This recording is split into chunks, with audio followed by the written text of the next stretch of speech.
Selamat datang di Kisah Mencekam, tempat di mana setiap cerita datang untuk memukau keberanianmu. Di sini, kita akan menyelami kisah-kisah horor yang tak hanya menakutkan, tapi juga penuh misteri dan keanehan yang sulit dijelaskan. Siapkan dirimu, matikan lampu, dan dengarkan dengan penuh perhatian. Karena kegelapan yang akan kita masuki tak pernah sama seperti yang kamu bayangkan. Jangan lupa, jika kamu suka dengan cerita yang membuat jantung berdebar dan bulu kuduk merinding, tekan tombol berlangganan dan ikuti perjalanan horormu bersama kami. Terima kasih.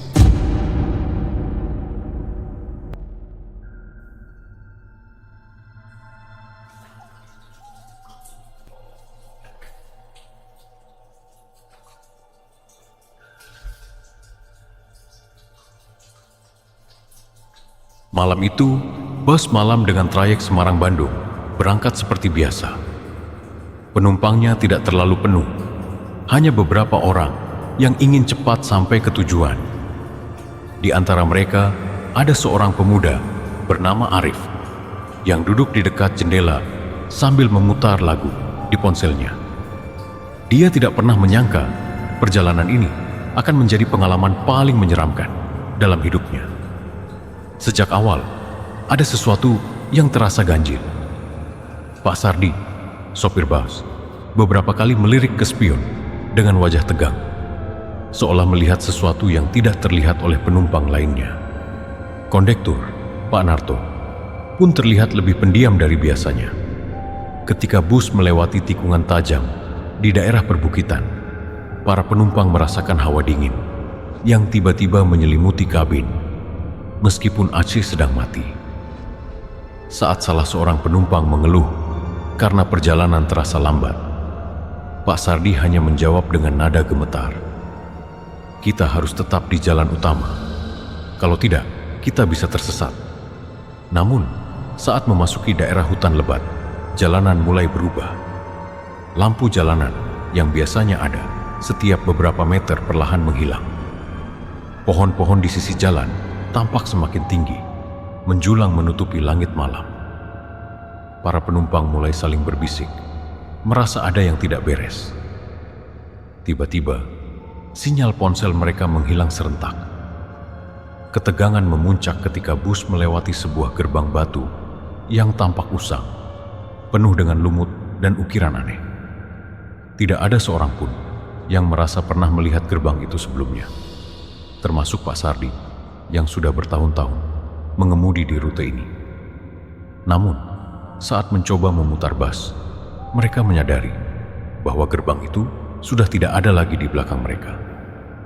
Jalan di depan satu-satunya pilihan. Semakin jauh bus melaju, semakin aneh suasana di luar. Hutan berubah menjadi padang luas yang dipenuhi kabut tebal. Suara-suara aneh mulai terdengar, seperti bisikan yang bergaung di telinga.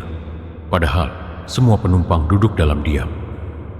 Tiba-tiba, seorang wanita tua yang duduk di bagian depan berkata dengan suara parau, "Kita sudah melewati batas. Ini bukan dunia kita lagi." Dalam keheningan yang mencekam, bayangan-bayangan gelap mulai terlihat di sisi jalan. Mereka tampak seperti sosok manusia, tetapi terlalu tinggi, dengan mata merah menyala yang menatap tajam ke arah bus. Ketika bus melaju lebih cepat, bayangan-bayangan itu mulai berlari, mengikuti, mencakar-cakar dinding bus, hingga meninggalkan bekas goresan yang dalam. Pak Narto, yang biasanya tegar, berteriak panik ketika melihat ke belakang. Mereka masuk ke bus." Para penumpang menoleh dengan wajah pucat, melihat kursi di bagian belakang kini penuh dengan sosok-sosok berkerudung hitam, duduk diam dengan kepala tertunduk. Ketika bus tiba di sebuah persimpangan besar dengan patung hitam menjulang di tengahnya, Pak Sardi menghentikan bus dengan tiba-tiba. Patung itu tampak seperti manusia dengan wajah yang sangat menyeramkan, matanya kosong dan tangan memegang obor api. Dari arah patung terdengar suara tawa yang menggema, membuat semua orang menutup telinga.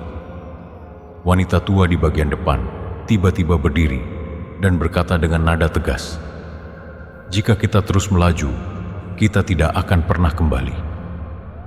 Dia menyuruh Pak Sardi untuk mengambil jalan kecil di sisi kiri patung.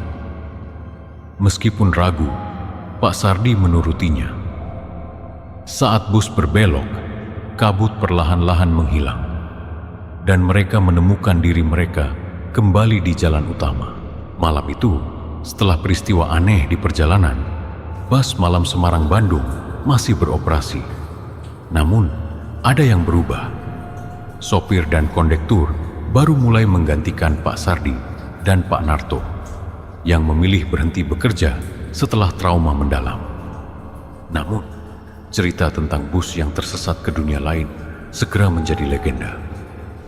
Meski begitu, para penumpang tetap berdatangan. Sebagian penasaran dengan kisah menyeramkan itu. Seminggu setelah kejadian itu, bus yang sama mengangkut penumpang baru.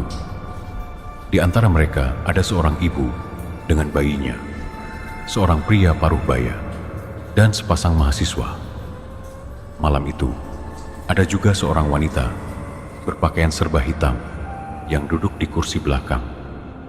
Wajahnya tertutup kerudung lebar, dan ia membawa tas besar di pangkuannya.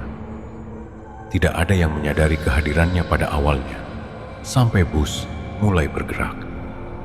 Saat bus memasuki jalan perbukitan, udara di dalam kabin tiba-tiba terasa dingin. Sopir mencoba menyalakan pemanas, tetapi tombolnya tidak berfungsi. Para penumpang mulai merasa resah. Wanita dengan kerudung hitam itu tetap diam, tidak bergerak sedikit pun. Bahkan ketika bayi di sebelahnya menangis keras, dia tidak berusaha menoleh. "Bu, mungkin dia terganggu," kata seorang mahasiswa yang duduk di depan. Namun, ibu bayi itu hanya menggeleng dengan wajah bingung. "Saya rasa dia tidak menghiraukan kita," jawabnya pelan. Ketegangan mulai terasa ketika seorang penumpang mencoba ke toilet di belakang bus.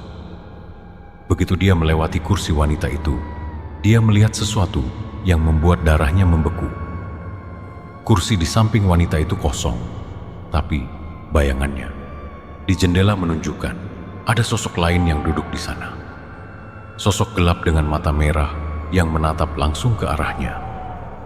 Penumpang itu buru-buru kembali ke kursinya dan berbisik ke mahasiswa di sebelahnya. "Ada sesuatu di belakang. Kita tidak sendiri." Mahasiswa itu menoleh, tetapi hanya melihat wanita berkerudung hitam duduk diam seperti sebelumnya. Namun, saat bus melewati tikungan tajam, ia melihat tas besar yang dibawa wanita itu mulai bergerak sendiri, seperti ada sesuatu yang hidup di dalamnya. Ketika bus masuk lebih jauh ke jalan yang seharusnya menuju Bandung, suasana menjadi semakin aneh. Jalanan berubah menjadi gelap, tanpa lampu jalan atau rumah penduduk. Kabut tebal muncul lagi, membungkus bus hingga pandangan keluar menjadi nol. Sopir mulai panik, menggerutu. "Ini tidak mungkin. Ini bukan jalan menuju Bandung." Suara tawa aneh terdengar dari kejauhan, seperti anak-anak yang bermain di tengah malam. Tapi suara itu perlahan berubah menjadi jeritan memilukan, seperti seseorang yang disiksa. Para penumpang kini mulai ketakutan. Sebagian berdoa, sementara lainnya hanya duduk gemetar. Namun, wanita berkerudung hitam itu tetap diam, tidak terpengaruh sedikit pun oleh apa yang terjadi. Tiba-tiba, bus berhenti mendadak. Di depan mereka muncul sebuah gerbang besar yang terlihat seperti gerbang batu pada perjalanan sebelumnya. Kali ini, ukiran di gerbang itu jauh lebih jelas. Gambar makhluk-makhluk aneh dengan kepala menyerupai kambing dan tubuh manusia. Di tengah gerbang ada tulisan kuno yang tampak seperti mantra. Saat itu, wanita berkerudung hitam berdiri. Para penumpang yang sebelumnya tidak memerhatikannya kini menatapnya dengan ketakutan. Suaranya terdengar dalam dan serak ketika dia berkata, "Sudah saatnya kalian memilih bertahan atau menghilang selamanya." Dia membuka tas besar yang dibawanya, dan dari dalamnya keluar kabut hitam pekat. Kabut itu mulai menyelimuti kabin bus, menciptakan bayangan-bayangan menyeramkan di sekeliling penumpang. Beberapa penumpang menjerit, sementara yang lainnya pingsan di tempat. Tiba-tiba, seorang penumpang pria paruh baya berteriak, "Ini bukan pertama kalinya terjadi. Bus ini terkutuk. Semua yang naik bus ini tidak akan kembali dengan selamat." Dia menjelaskan dengan terbata-bata bahwa bus malam ini dulunya digunakan untuk membawa korban kecelakaan dari sebuah insiden tragis bertahun-tahun lalu. Korban-korban itu tidak pernah ditemukan, dan sejak saat itu, bus ini sering menghilang dari rute aslinya. Beberapa percaya bahwa bus ini menjadi pintu masuk ke dunia gaib. Namun, sebelum pria itu menyelesaikan ceritanya, sosok gelap muncul dari kabut hitam dan menyeretnya keluar jendela. Jeritannya bergema di malam yang sunyi. Setelah kejadian terakhir, bus malam Semarang Bandung mulai mendapatkan reputasi sebagai bus terkutuk. Meski begitu, perusahaan bus tetap menjalankan rutenya. Banyak penumpang yang tidak percaya pada cerita-cerita horor tersebut menganggapnya sebagai takhayul belaka. Namun, bagi mereka yang pernah mengalami kejadian aneh di dalam bus itu, kengerian tersebut nyata adanya. Pak Rian, sopir baru, adalah pria yang dikenal berani dan skeptis. Dia tidak percaya pada cerita-cerita hantu dan legenda mistis. Baginya, semua itu hanyalah imajinasi manusia yang terlalu berlebihan. Ketika ditugaskan untuk mengemudikan bus malam itu, dia menganggapnya sebagai pekerjaan biasa.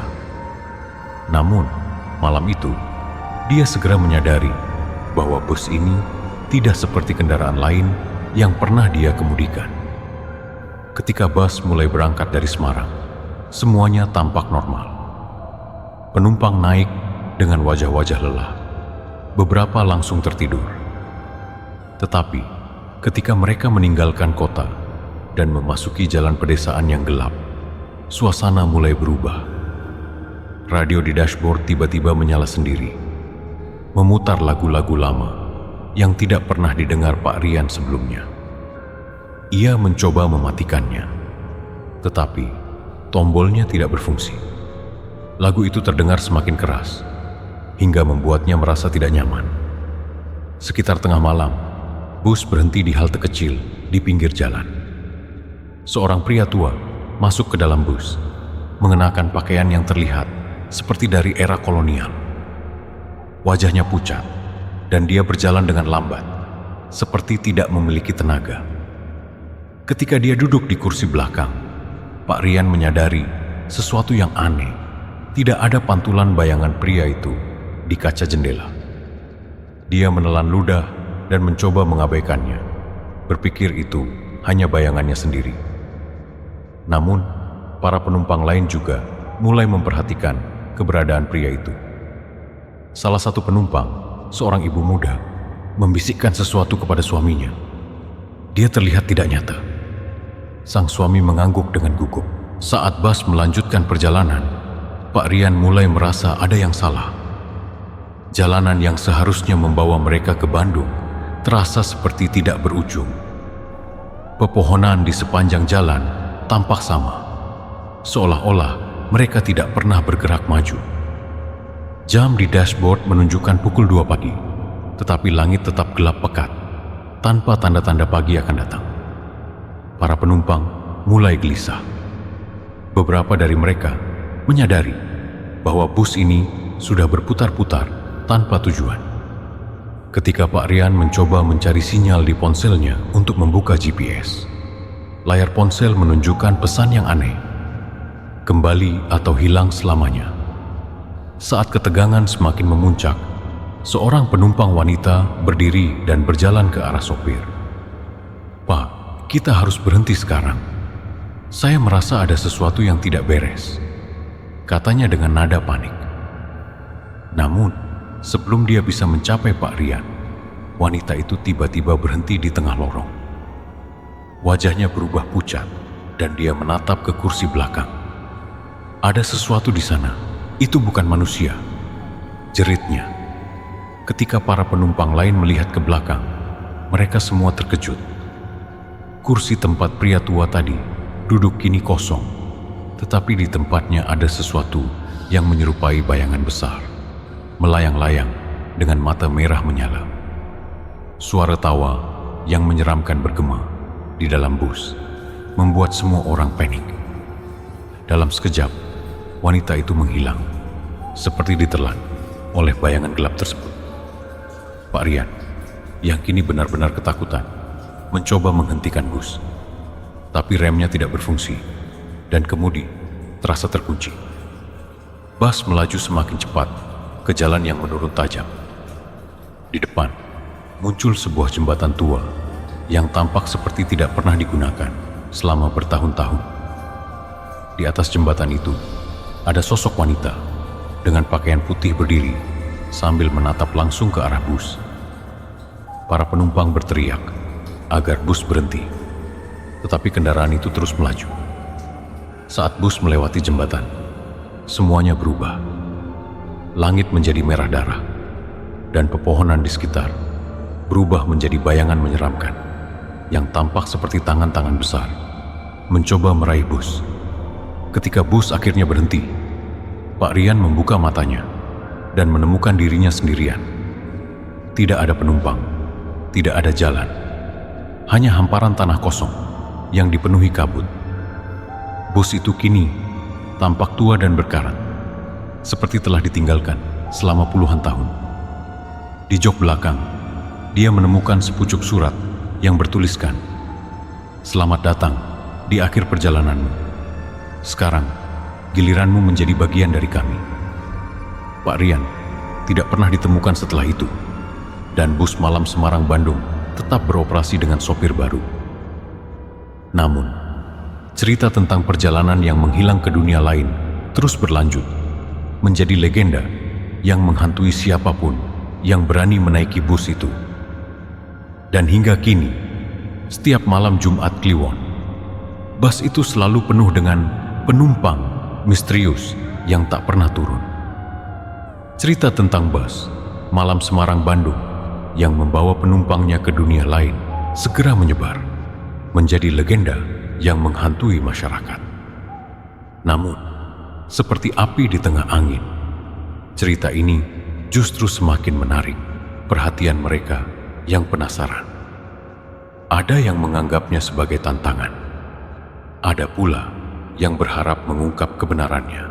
Suatu hari, seorang pria bernama Arif, seorang peneliti paranormal yang terkenal karena keberaniannya menelusuri tempat-tempat angker, memutuskan untuk mencoba perjalanan dengan bus tersebut. Dia sudah mendengar cerita tentang bus malam itu dan ingin membuktikan apakah semua kisah itu nyata atau hanya takhayul belaka. Dengan membawa perlengkapan seperti kamera inframerah, alat perekam suara, dan berbagai perangkat pengusir makhluk halus, Arif naik ke dalam bus pada malam yang gelap dan sepi. Di dalam bus, suasana terasa mencekam meskipun tampak normal. Penumpang di dalamnya terlihat seperti orang biasa. Seorang ibu dengan anaknya, seorang pria tua dengan koper, dan beberapa pekerja yang tampak lelah. Namun, mata Arif yang terlatih segera menangkap sesuatu yang aneh. Bayangan-bayangan yang tidak sinkron dengan cahaya di dalam bus. Saat bus meninggalkan terminal, Arif mulai merekam perjalanan tersebut. Awalnya, tidak ada yang aneh, hingga mereka memasuki jalan yang gelap dan sunyi. Arif melihat bahwa penumpang yang duduk di belakangnya perlahan menghilang, seperti kabut yang tersapu angin. Kamera inframerahnya menunjukkan suhu dingin ekstrim di kursi-kursi yang sebelumnya ditempati penumpang tersebut. Lalu, sebuah suara pelan terdengar di telinganya, seperti bisikan, "Kamu tidak seharusnya di sini." Arif berbalik, tetapi tidak melihat siapapun. Suara itu terus terdengar, semakin keras, membuat jantungnya berdegup kencang. Saat dia melihat ke jendela, jalanan yang seharusnya membawa mereka ke Bandung berubah menjadi pemandangan yang tak masuk akal. Ladang kering penuh dengan pohon-pohon mati, dan di kejauhan ada sebuah gerbang besar yang terbuat dari batu hitam. Bus tiba-tiba berhenti di depan gerbang itu. Sopir yang wajahnya mulai berubah menyerupai sosok menyeramkan dengan mata hitam kosong berbicara dengan suara yang tidak manusiawi. "Kita sudah sampai." Semua penumpang turun. Namun, hanya Arif yang tersisa di dalam bus. Dia mencoba berbicara kepada sopir, tetapi suara itu berubah menjadi tawa mengerikan. Tiba-tiba, pintu bus terbuka dan angin dingin menyeruak masuk, membawa aroma anyir yang menusuk. Dari gerbang batu hitam itu, sosok-sosok bayangan besar muncul, menyeret Arif keluar dari bus. Arif terbangun di sebuah ladang, tidak jauh dari terminal bus Semarang. Semua perlengkapannya rusak, kecuali satu kamera yang berhasil menyimpan satu rekaman terakhir. Gambar bus tua, berkarat dengan bayangan-bayangan gelap yang mengelilinginya, berdiri di depan gerbang batu hitam. Setelah kejadian itu, Arif memutuskan untuk berhenti dari pekerjaannya sebagai peneliti paranormal. Dia tidak pernah menceritakan detail pengalamannya kepada siapapun, tetapi wajahnya yang selalu tampak ketakutan menjadi bukti nyata bahwa dia telah melihat sesuatu yang tak seharusnya dilihat manusia. Bus malam Semarang-Bandung yang misterius ini ternyata memiliki sejarah kelam yang mengerikan. Menurut cerita yang dituturkan oleh orang-orang tua di desa-desa sekitar jalur tersebut, bus ini dahulu bukanlah kendaraan biasa. Pada tahun 1970-an, bus ini dimiliki oleh seorang pengusaha bernama Pak Sudir, yang terkenal sebagai orang yang sangat ambisius. Ia mendirikan sebuah perusahaan transportasi kecil dengan tujuan menguasai jalur-jalur penting di Jawa Tengah dan Jawa Barat. Namun, persaingan bisnis pada masa itu sangat ketat. Banyak pengusaha lain yang memiliki koneksi kuat dengan pemerintah dan modal yang lebih besar. Pak Sudir yang merasa frustrasi mencari cara agar usahanya bisa bertahan. Ketika seorang dukun terkenal di daerah itu menawarkan bantuan, ia dengan mudah tergoda. Dukun itu menjanjikan kekayaan dan kesuksesan besar dengan syarat Pak Sudir harus melakukan perjanjian gaib. Salah satu syaratnya adalah mengorbankan jiwa-jiwa penumpang yang menaiki busnya. Setiap malam Jumat Kliwon, Pak Sudir membawa bus tersebut ke sebuah tempat terpencil di pinggir hutan yang konon merupakan lokasi keramat. Di sana, ia bersama dukun itu melakukan ritual gaib. Darah ayam hitam dan sesajen diletakkan di dalam bus sebagai persembahan kepada makhluk gaib penunggu tempat itu. Dalam ritual terakhirnya, dukun tersebut memberikan perintah yang lebih mengerikan: korbankan satu orang manusia. Dengan penuh ketakutan, namun juga tamak, Pak Sudir mengikuti perintah itu. Ia memilih seorang kernet mudanya, seorang anak yatim piatu yang tidak punya sanak saudara. Setelah ritual itu selesai, bisnis Pak Sudir langsung melonjak drastis. Semua bus miliknya selalu penuh dengan penumpang, dan ia menjadi salah satu pengusaha transportasi terbesar pada masanya. Namun, kesuksesan itu tidak berlangsung lama. Beberapa bulan setelah ritual terakhir, salah satu bus milik Pak Sudir mengalami kecelakaan tragis. Bus itu jatuh ke jurang dalam perjalanan dari Semarang menuju Bandung. Semua penumpangnya, termasuk sopir dan kernet, tewas seketika. Anehnya, jasad bos tersebut tidak pernah ditemukan, seolah-olah lenyap begitu saja di dalam hutan. Warga sekitar mulai melaporkan kejadian aneh di jalanan yang biasa dilalui bus tersebut. Pada malam-malam tertentu, terutama malam Jumat Kliwon, mereka melihat bus tua melaju tanpa suara. dengan penumpang yang wajahnya pucat dan kosong, seolah-olah mereka bukan manusia. Beberapa pengemudi truk juga mengaku diikuti oleh bus itu, hingga akhirnya bus tersebut menghilang di tikungan tajam. Ada juga kisah tentang orang-orang yang menaiki bus tersebut dan tidak pernah kembali. Salah satunya adalah seorang mahasiswa yang hendak pulang ke Bandung. Ia naik bus di Terminal Semarang karena bus itu menawarkan harga tiket yang murah. Namun, ia tidak pernah sampai di Bandung. Keluarganya yang mencarinya hanya menemukan tasnya tergeletak di tepi jalan dengan kondisi basah dan penuh lumpur, seolah-olah berasal dari tempat yang tidak wajar. Sementara itu, nasib Pak Sudir berakhir dengan tragis. Setelah kejadian kecelakaan bus itu, ia kehilangan segalanya. Hartanya habis, keluarganya meninggalkannya, dan ia menjadi gila. Ia sering terlihat berbicara sendiri tentang jiwa-jiwa yang datang menagih janji. Hingga suatu malam, ia menghilang tanpa jejak. Banyak yang percaya bahwa ia dibawa oleh makhluk gaib yang pernah ia perjanjikan.